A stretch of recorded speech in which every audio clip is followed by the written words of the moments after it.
이제 수요기도회로 하나님께 나아가겠습니다. 모두 자리에 일어나셔서 찬송가 1장을 찬양하시겠습니다.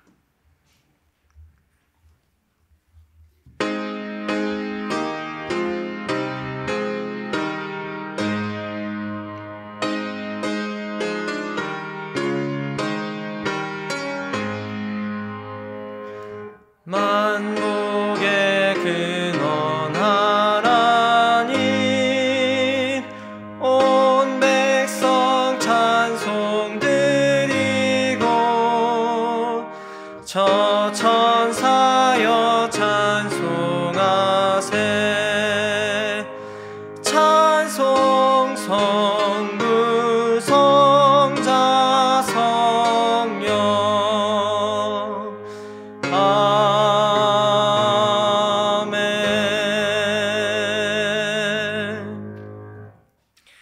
은혜의 하나님, 부르면 부를수록 놀랍고 두려운 사랑의 하나님, 정성 없이 불러오던 주님의 이름을 새날의 목소리로 다시 불러봅니다. 따스한 빛과 불의 향기로 모든 것을 새로이 구워내시는 주님, 오늘의 우리를 있게 하시고 내일의 우리도 있게 하시는 끝없는 창조의 주님, 때로는 칼을 든 군사처럼 붓고 무너뜨려 좋은 것 이루시는 희망의 주님, 그 아름다움에 감격하여 주님의 이름을 찬미합니다. 그러나 주님, 주의 아름다움이 짙을수록 이 땅의 고통이 더 선명하게 보입니다. 부디 우리에게 주님과 같은 마음을 허락하시고 주께서 세상을 사랑하셨던 방식으로 우리도 세상을 사랑하게 하옵소서. 오늘 주님을 향한 간절함으로 예배의 자리에 나왔습니다. 오늘 예배를 통해 주님을 더욱 알게 하시고 전혀 다른 가치를 마음에 품게 하옵소서. 이 모든 말씀 예수 그리스도의 이름으로 기도합니다. 아멘. 자리에 앉으셔서 찬송가 338장 찬양하겠습니다. 찬송가 338장입니다.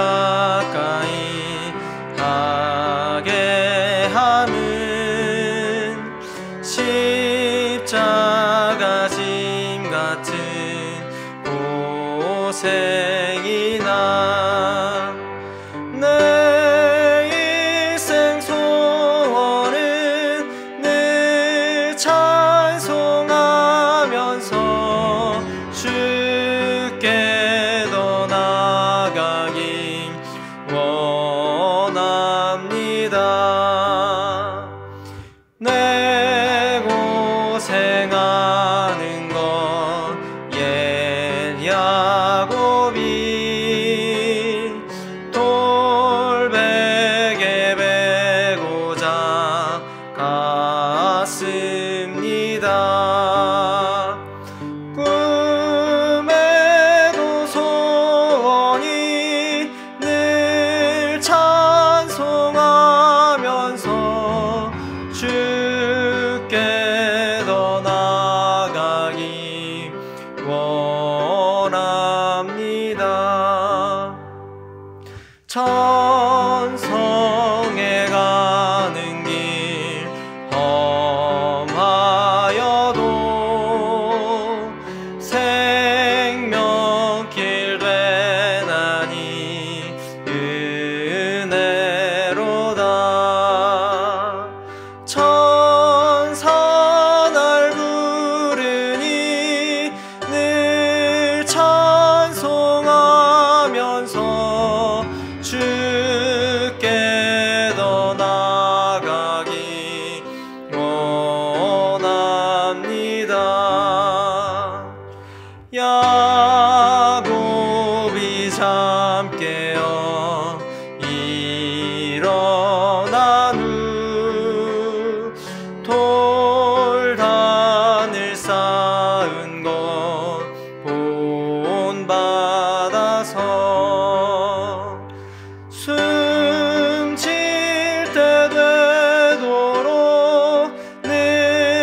하나님께서 우리에게 주신 말씀은 출애굽기 32장 1절에서 6절까지의 말씀입니다. 구약 성경 131쪽입니다. 출애굽기 32장 1절에서 6절까지의 말씀입니다. 구약 성경 131쪽입니다.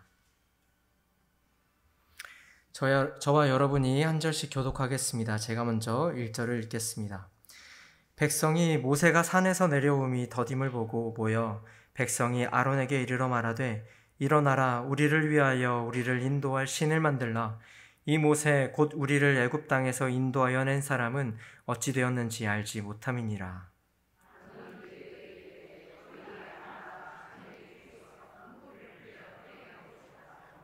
모든 백성이 그 귀에서 금고리를 빼어 아론에게로 가져가매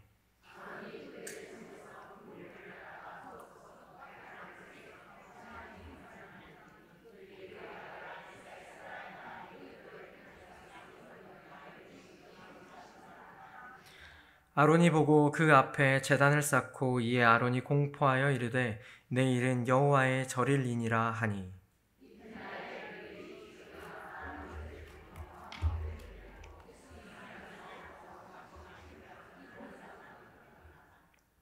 아멘. 오늘 말씀을 알지 못하고 라는 제목으로 함께 나누겠습니다. 제가 소년부에 있을 때 한참 동안 출애굽 이야기를 아이들과 나눈 적이 있는데 아이들과 이제 성경 이야기를 나누다 보면 여러 가지 방법들을 고민하게 됩니다. 어떻게 하면 아이들이 좀 이야기를 잘 기억할 수 있을까라는 생각들을 자주 하곤 하는데요.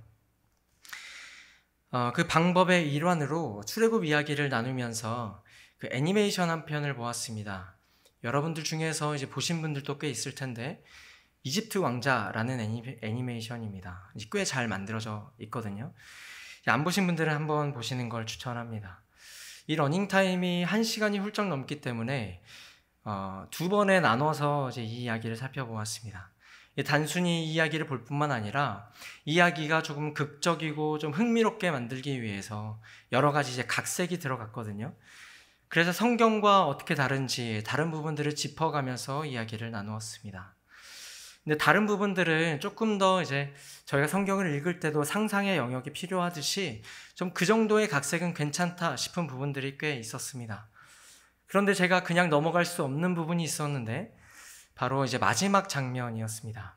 이 마지막 장면 한번 볼까요?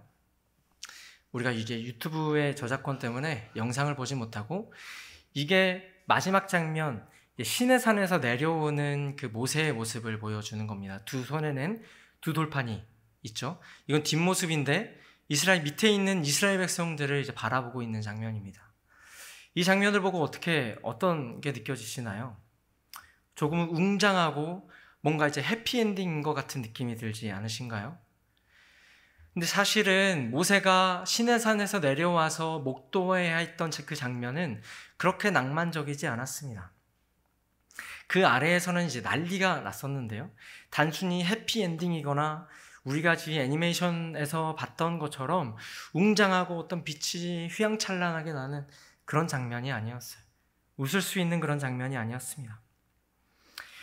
우여곡절 끝에 도착한 시내산, 그리고 시내산에서 내려오는 모세 뒤로 후광이 비쳤습니다.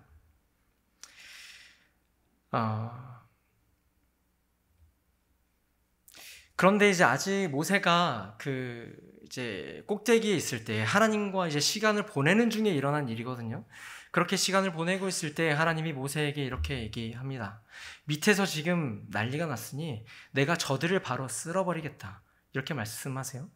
그래서 너 모세와 함께 내가 새로운 세상을 다시 시작하겠다고 말씀하세요.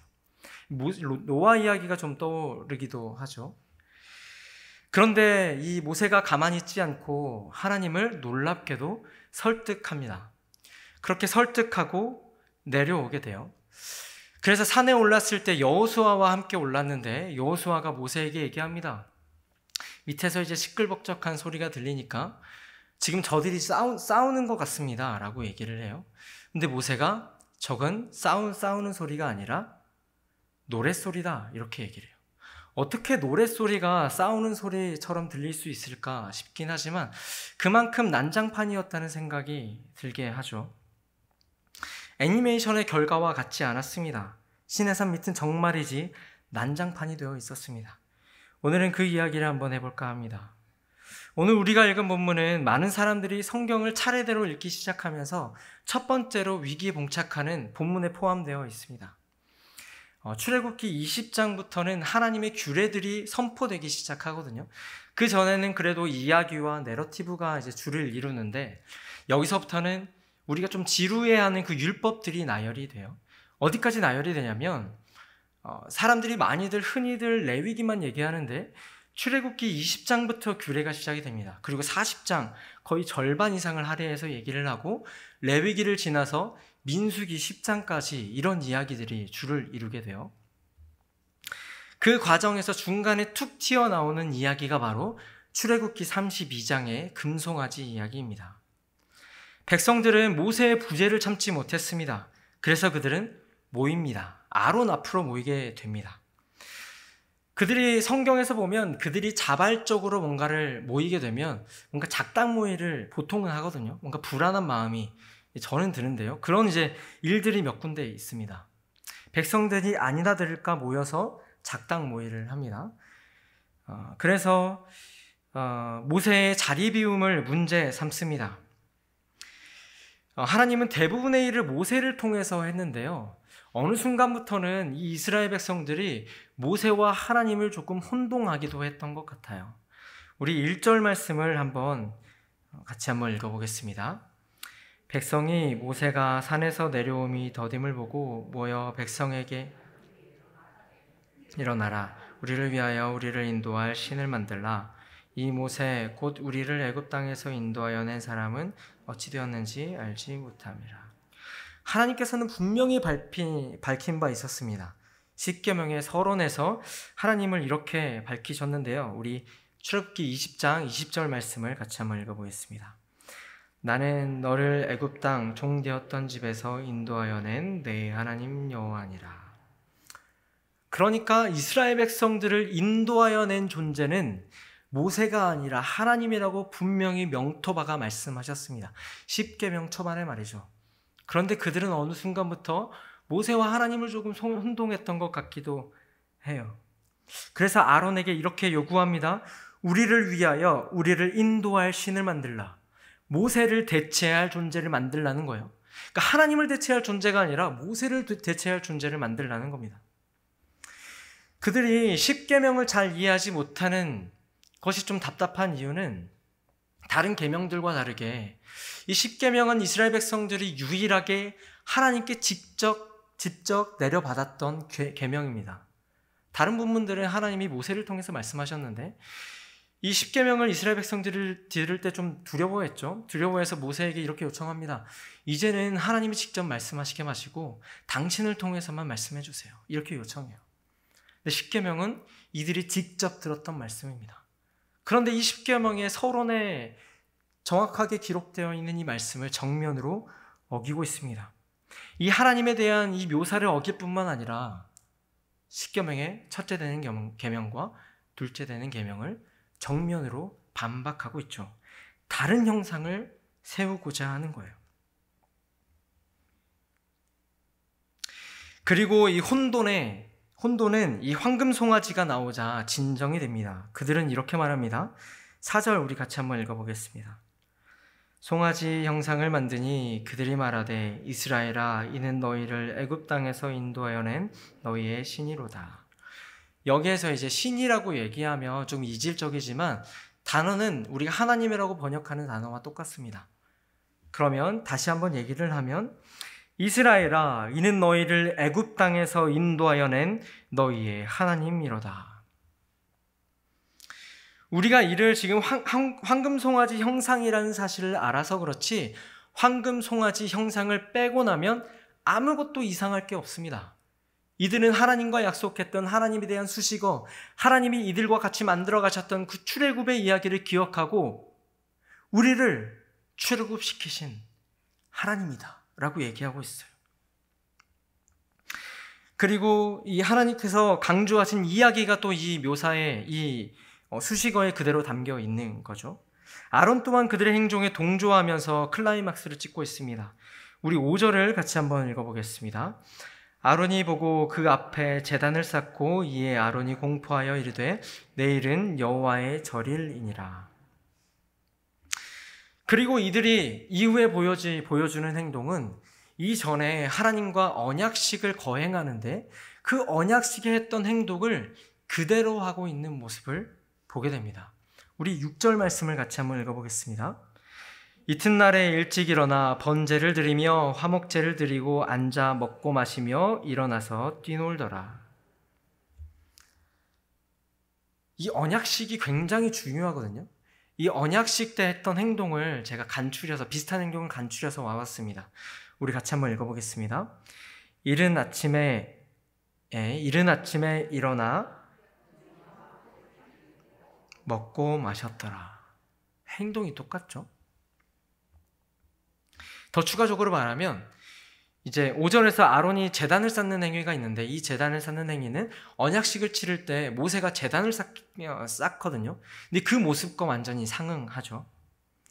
그러니까 이들은 자신이 새롭게 만들어진 그 황금 송아지, 새롭게 만들어낸 그 하나님, 그 신 앞에서 하나님과 했던 그 언약식을 그대로 반복하고 있습니다. 그대로 재현하고 있어요.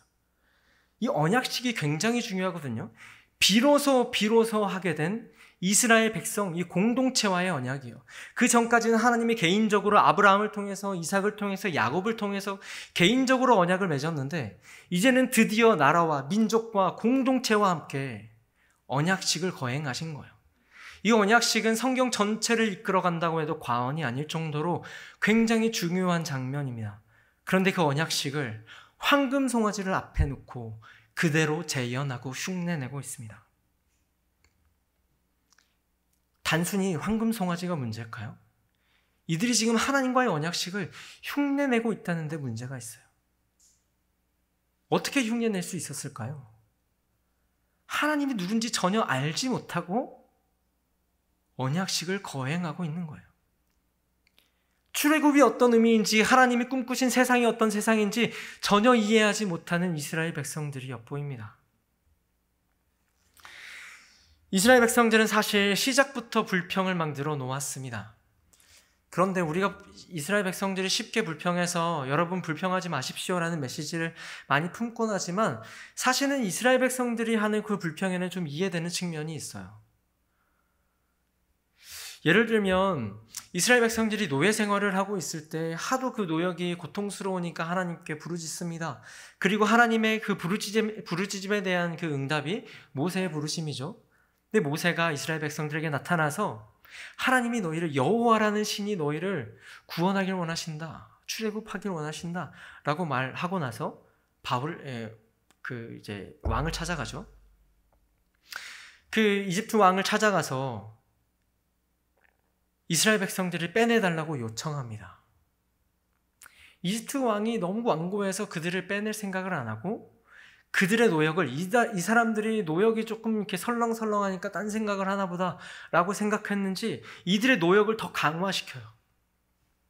이들은 그 전에도 자신들에게 주어진 그 노역이 너무 고통스러워서 하나님께 부르짖는 정도였는데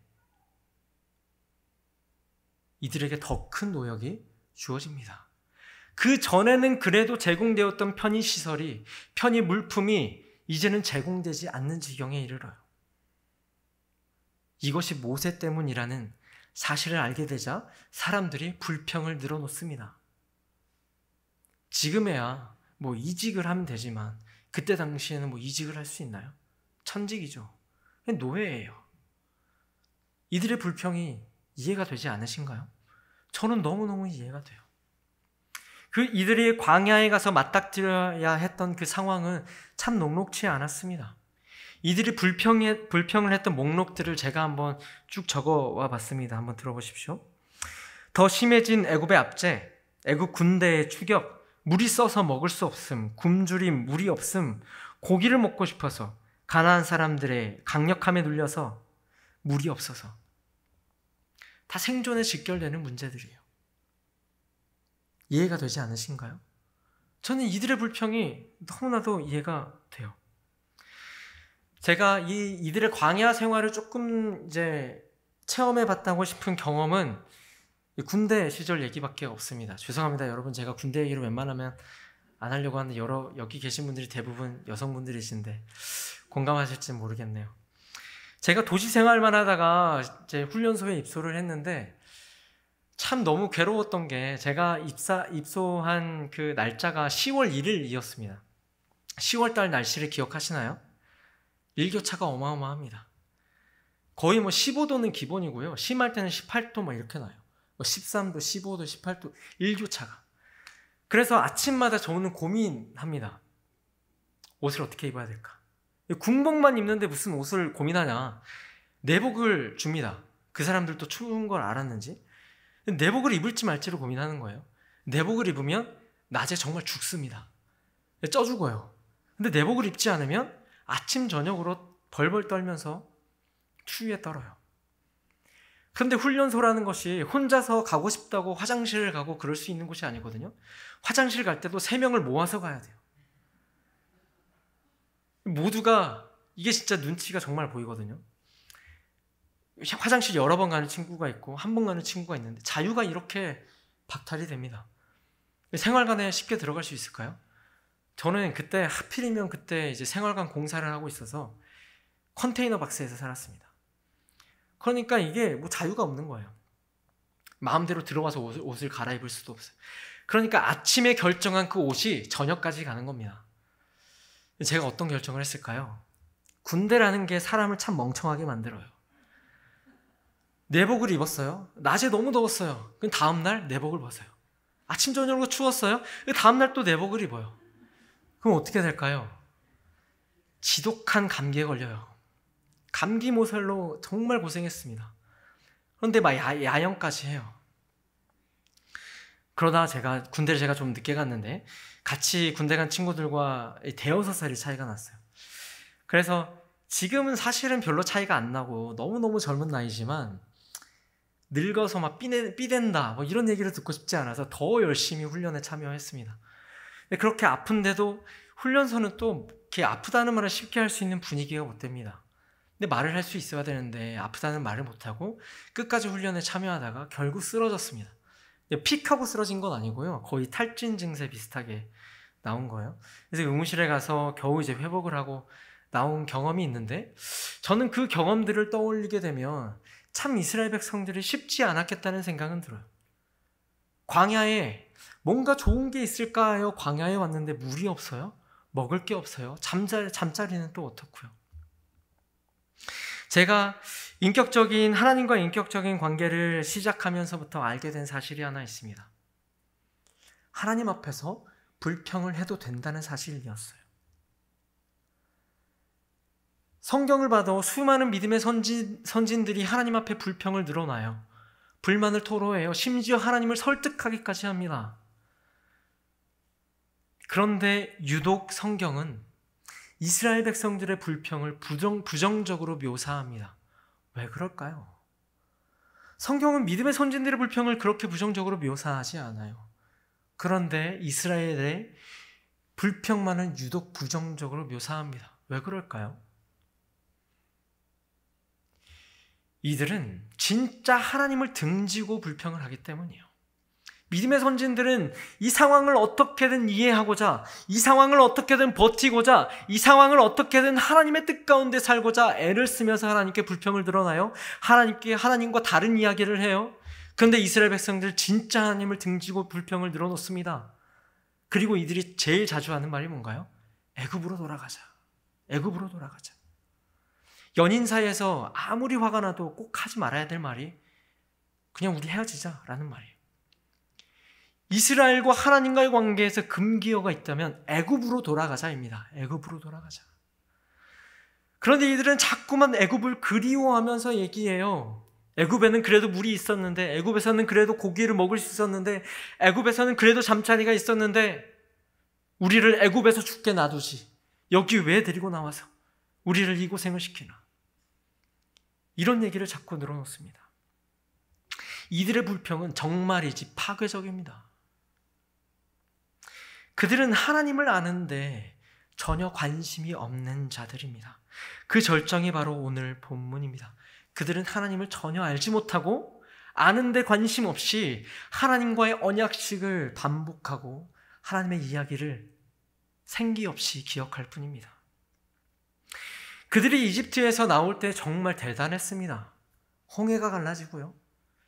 이집트가 어떤 나라인가요? 세상에서 제일 긴 나라란다. 긴 강을 품고 있는 나라입니다. 나일강을 품고 있죠. 그래서 굉장히 비옥하고요. 군대들은 부강해요. 강력해요. 그런데 하나님께서 여호와라는 신이 이 부강한 나라의 군대를 한순간에 쓸어버리는 것을 목격한 겁니다. 이 하나님이 우리 하나님이라니, 우리와 새로운 나라를 건설하신다니, 이들이 상상했던 나라는 어떤 모습일까요? 이들이 상상했던 하나님은 어떤 모습이었을까요?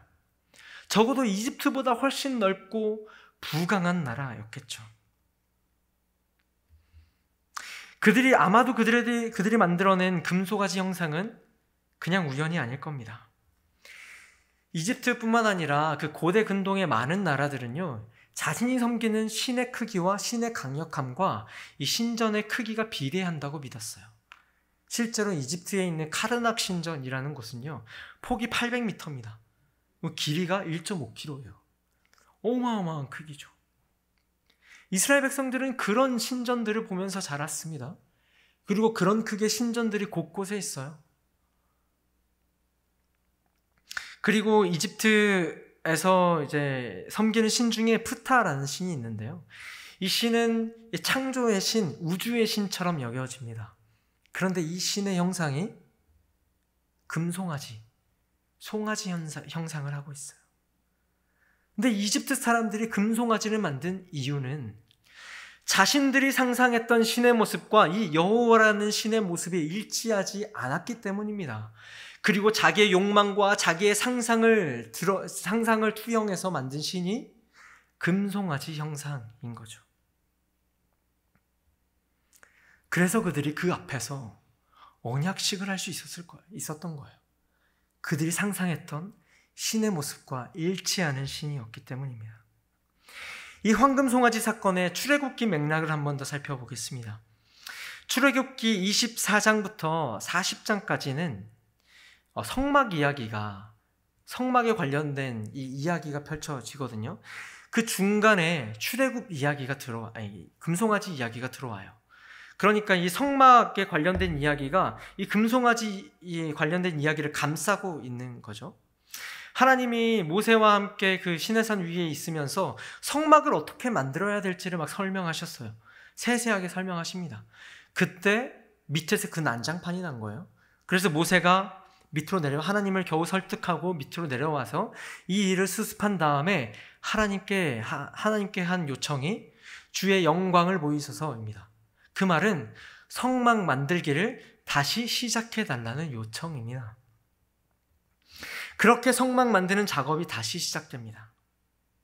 그들에게 그렇게 주어진 성막의 모습은 그들이 상상했던 신전의 크기와 너무 비교하기 힘든 정도였어요. 초라하게 그지 없었습니다. 이집트의 신전의 그 화려함과는 거리가 멀었습니다. 이동식으로 또 만들어졌기 때문에 그 크기는 신전 크기에 비해서 960분의 1이라고 얘기를 해요. 성막은 마치 이집트 사람들이 그렇게도 혐오하고 차별하던 유목민들의 텐트와 닮아 있습니다. 그래서 어쩌면 하나님은 이스라엘 백성들에게 너희들이 나그네니 나그네를 선대하라 라고 말씀하셨는지도 모르겠어요. 하지만 바로 이 초라한 성막이 하나님께서 그들 중에 거할 장소였습니다. 성막은 제사장 나라로 임명된 이스라엘 안에 거하시기 위한 그분이 세우신 하나님의 여호와 하나님의 집이었습니다.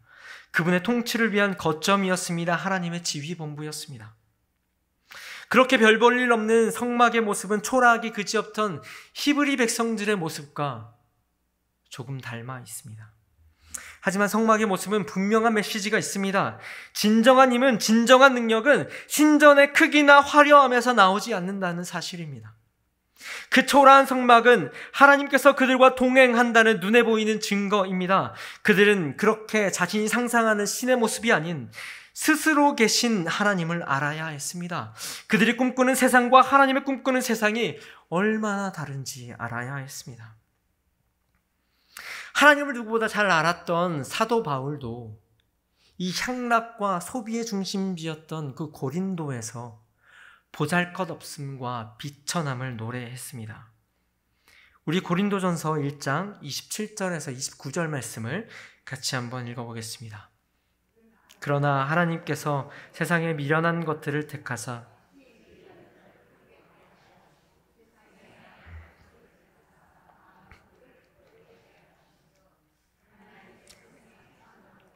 멸시받는 것들과 없는 것들을 택하사 있는 것들을 폐하려 하시나니 이는 아무 육체도 하나님 앞에서 자랑하지 못하게 하심이라. 고린도 교회는 굉장한 향락과 소비의 도시였어요. 휘황찬란했습니다. 그런데 고린도를 구성하고 있는 사람들은 그런 종류의 사람들이 아니었어요. 하루 벌어 하루 먹고 사는, 하루 종일 노동노예에 시달리지 않으면 살아갈 수 없는 사람들, 노예들, 노동자들, 노예들이었습니다. 실제로 고린도 교회에서 무슨 문제가 있었나요? 이 소수의 부를 가진 사람들이 자신들은 일을 하지 않아도 되니까 일찍 모여서 성만찬을 일찍 해버리고 사람들이 오기도 전에 다 끝내버리고 했던 일들이 있었죠. 거기는 교회가 아니다, 거기는 성만찬이 아니다고 분명히 얘기했어요. 주를 이루고 있는 사람들은 비천한 이들, 미천한 이들이었어요.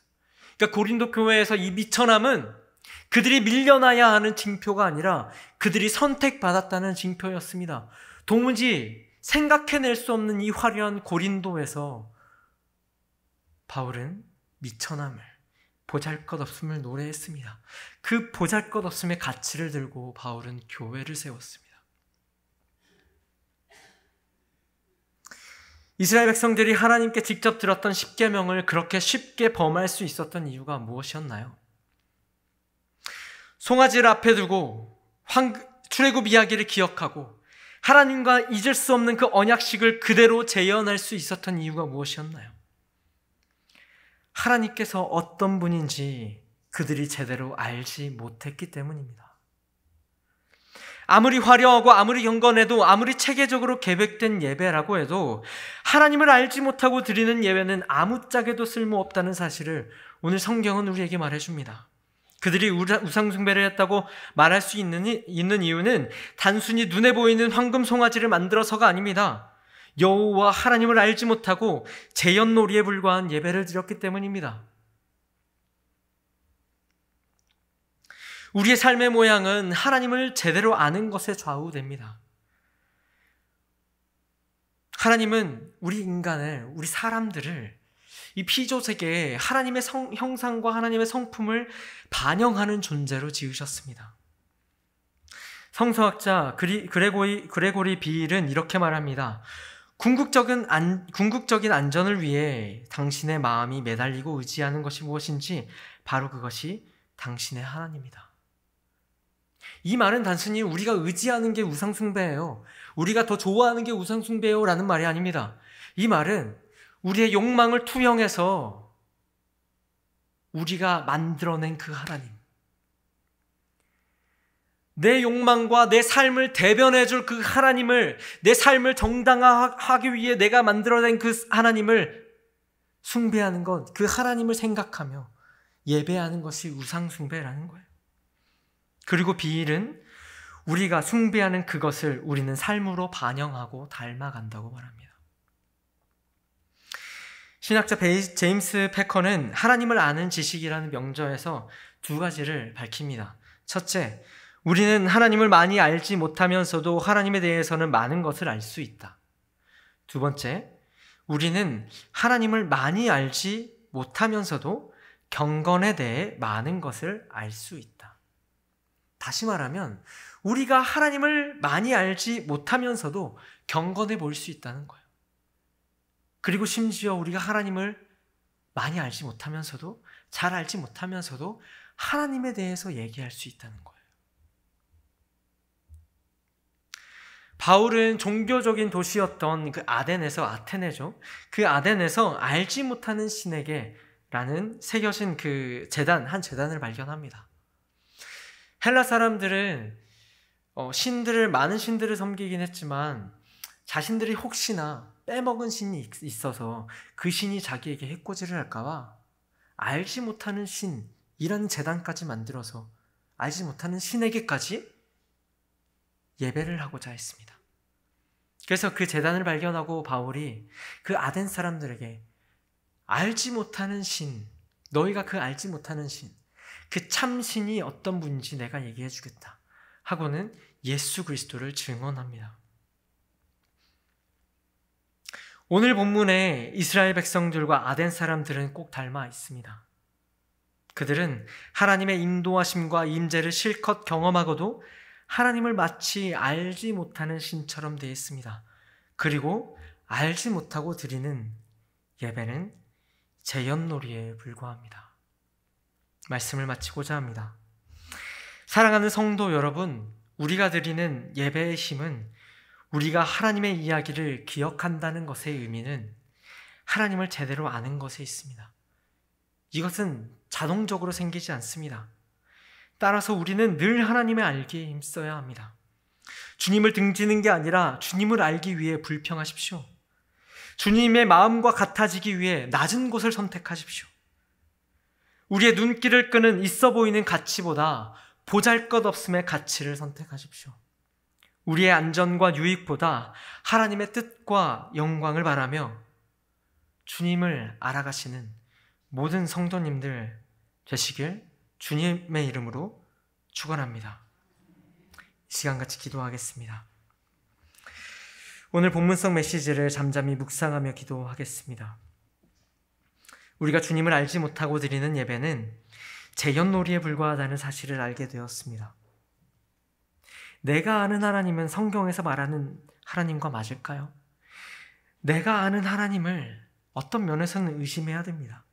끊임없이 성경을 들여다보고 성경에서 말하는 욕망과 내가 추구하는 욕망이 맞는지 점검해야 합니다. 우리는 주님을 알지 못하고 드리는 예배를 두려워해야 합니다. 이 시간 기도하실 때 우리가 주님 알기를 멈추지 않게 하시고 그렇게 우리가 드리는 예배가 주님이 받으시는 예배가 되게 해달라고 다 함께 기도하면 좋겠습니다. 또한 우리가 하나님을 예배하는 만큼 하나님을 닮아가게 해달라고 함께 기도하면 좋겠습니다. 기도하겠습니다. 사랑해 주님 감사합니다. 하나님, 우리는 하나님을 생각하고 하나님을 사모하는 마음으로 예배를 드립니다. 하나님, 그러나 우리가 주님을 생각할 때, 주님을 바라볼 때, 주님을 품을 때 주님을 잘 알고 있는지 돌아봅니다. 내가 아는 하나님은 성경에서 말하는 그 하나님이 맞는지 돌아봅니다. 하나님, 우리가 하나님을 알고 예배하게 하여 주시옵소서. 아버지, 우리가 하는 하나님에 대한 알면 늘 부족하고 늘 어딘가 비어있음을 인지하게 하여 주시옵소서. 그리하여 평생을 하나님을 알아가기를 애쓰며 하나님께 정직하게 나아갈 때 주님을 알고자 하며 주님을 알고자 울며 주님을 알고자 소리치며 주님을 알고자 기도하며 주님을 알고자 살아가게 하여 주시옵소서. 하나님의 뜻과 영광을 바라며 그렇게 주님이 기뻐하시는 삶을 우리의 모임에 그치지 않게 하시고 우리의 삶으로 예배하며 살아갈 수 있도록 주님 함께하여 주시옵소서. 주님, 우리를 인도하여 주시옵소서. 아버지, 인도하여 주시옵소서.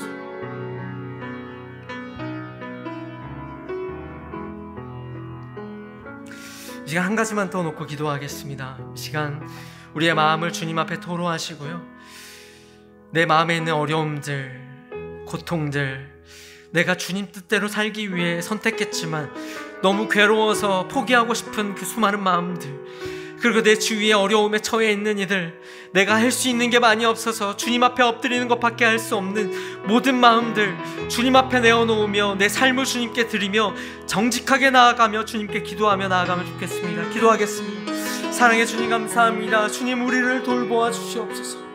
우리가 주님 앞에 정직할 때 주님을 알고자 하는 모든 몸짓을 기뻐하시고 용납하시는 주님, 내가 그런 모든 몸짓들을 통하여 주님을 알아가길 원합니다. 주님, 우리에게 주를 보여주시옵소서. 주님을 알게 하여 주시옵소서. 주님의 마음을 품게 하여 주시옵소서. 주님, 내 주위에 아픈 이들이 많습니다.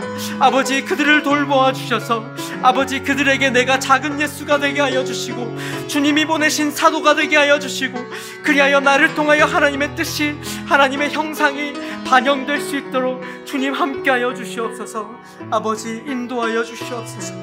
주님 이끌어 주시옵소서. 우리의 삶을 주님께 의탁하오니 주님 우리와 함께하여 주시옵소서. 아버지 인도하여 주시옵소서. 아버지,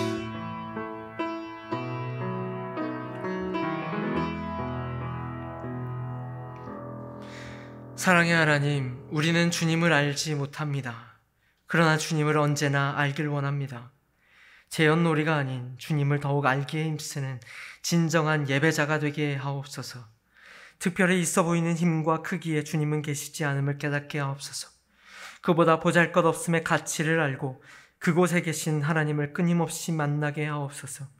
우리의 불평이, 우리의 몸짓이, 우리의 울음이, 우리의 외침이 모두 주님을 알기 위한 몸짓이 되길 원합니다.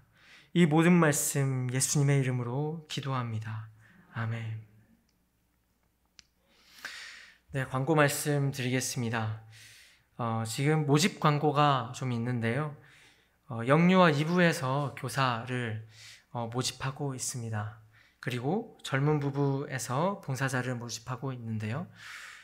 예배를 사모하고 또 예배가 어려움이 있지 않겠습니까? 또 예배를 사모하는 분들은, 마음이 동하시는 분들은 그 마음 거절하지 마시고 그 마음에 응답하시면 좋겠습니다. 축도하심으로 예배를 마치겠습니다.